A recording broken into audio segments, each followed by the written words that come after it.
Hey guys, welcome back to my channel. My name is Sarabia, and thank you guys for being here to show love and support. Been MIA, away from social media, YouTube, everything for like a good month now, and I feel like I'm finally in a space and a place in my life where I wanted to go back to being, I wouldn't say on social media, but just going back to the flow of life as far as like vlogging and putting myself out there on social media.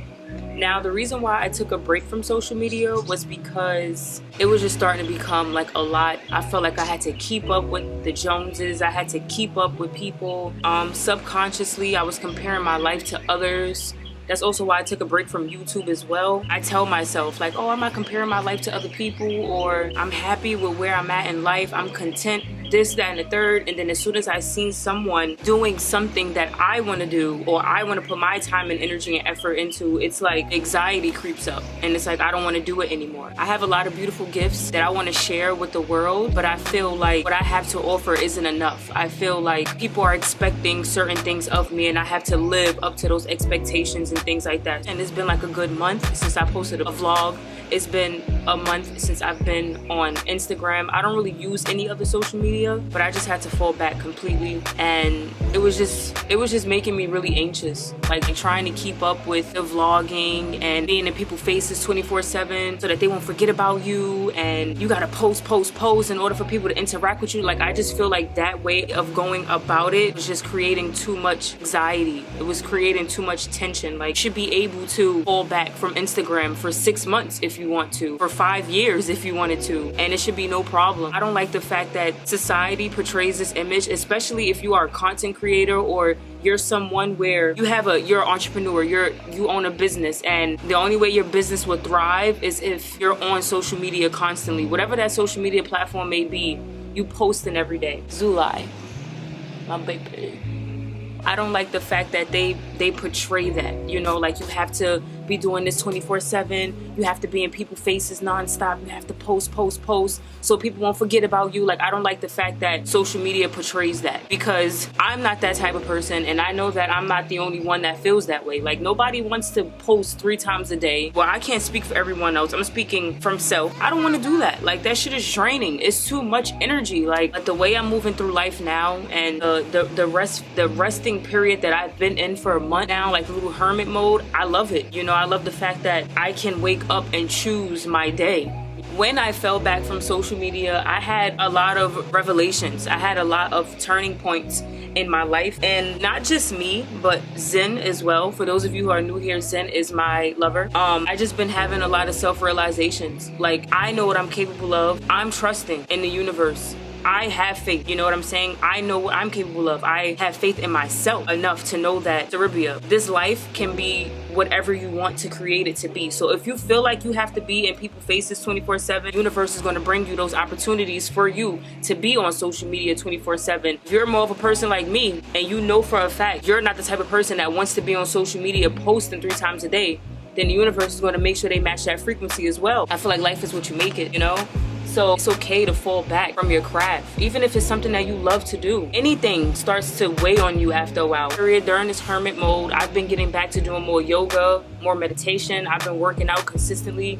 It's been super hot, so I've been spending a lot of time in the medicine, the sun. But yeah, I just been really tapped in and tuned in with myself. I've been spending time with my niece and my nephew, with Zen, with my children, Zula and Silver. You know, I've just been with me, you know, and doing the things that I love, doing the things that I enjoy, that makes me happy. And people actually like when you go MIA for a while and then come back, because my views skyrocketed, you know what I'm saying? Maybe that's just my Instagram platform and the people that follow me, and I like that better, honestly. Like, I'm not the type to be posting every day. Like, what am I gonna post every day, honestly? What I'm eating for dinner, me working out?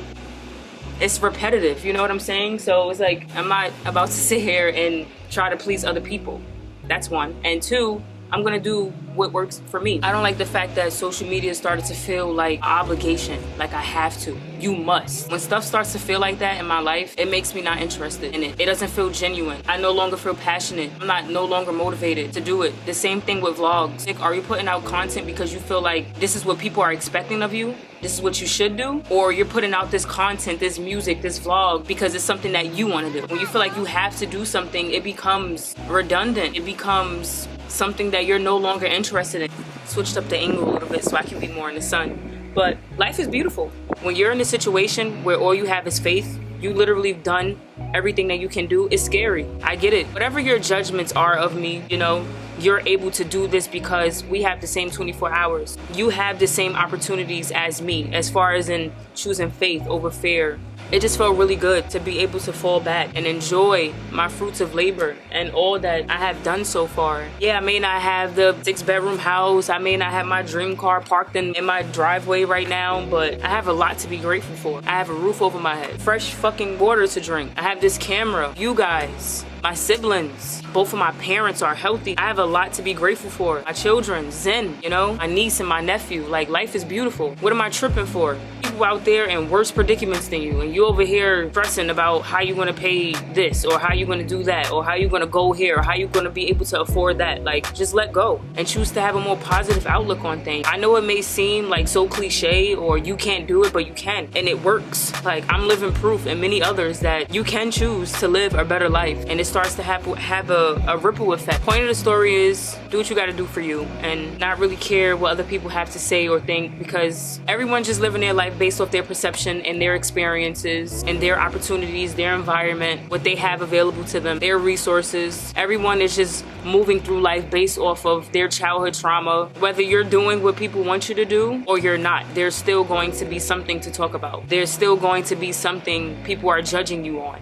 So with that being said, why not choose to live the life that you want if people are always going to talk shit? And another thing too, stagnation. I know a lot of people probably feel stagnated in life, like they don't have a lot going on, or their life is repetitive. It's the same mundane, boring, dull schedule. You won't be where you are forever. This is just a temporary thing. I'm pretty sure you can think about a situation you were in and you thought that you were never going to get out of it. Look where you are now. The things that you experience in life is a part of your process to you getting where you want to go. Nothing is happening to you as an accident. I don't believe in coincidences. I believe everything happens for a reason, and God, Goddess, the universe is not going to bring you something that's too much for you. So whatever your situation is, be grateful that you're there, because it's teaching you something. It's a opportunity to heal, to learn, to experience. Be grateful, because a couple months from now, weeks, years, you're going to look back on this situation and have a good laugh.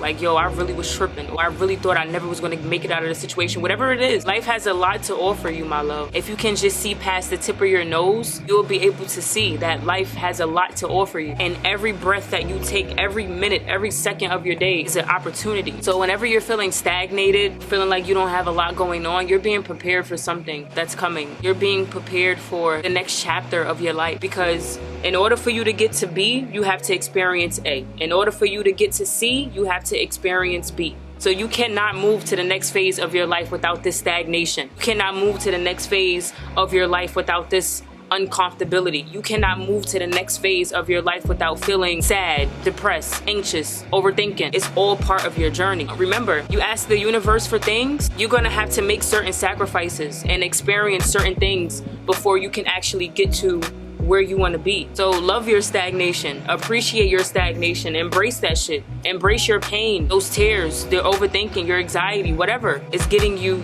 to the next phase of your life. And the things that make you feel anxious, the things that you overthink are not you. The things that make you feel happy, that you enjoy, that makes you laugh, that makes you allowed to express your inner child and to just live freely and happily and lovingly, those things are you because they feel good to you. So that's you. That's you living in your authentic self.